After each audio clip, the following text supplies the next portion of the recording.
Hindi ko naman. Bumili pa naman ako ng ano. Nahihilo ako kanina. Nahilo ka? Bakit? Di ka pa yata kumakain eh. Hindi po. Hindi ka pa kumakain? Nag-almusal lang po ako kanina. Nag-almusal ka pa lang. Ba't di ka kumakain? May hilo ka talaga niyan. Ano? Nag-break ka na ba? Hindi ka? Hindi pa. So, kung magbe-break tayo, magla-lunch. Anong oras na o? Alas 2 na, hindi ka pa nagla-lunch. Po, gusto pa naman po ako. Busog ka pa naman. Ito pala, may bibigay ako sa'yo. Ano Para po sa'yo. yan? Hindi, binili ko sa baba. For you.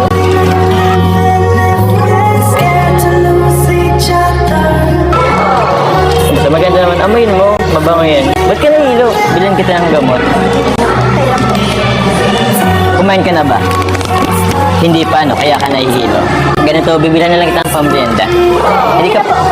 Hindi ka pa ba pwedeng mag-break para kumain tayo?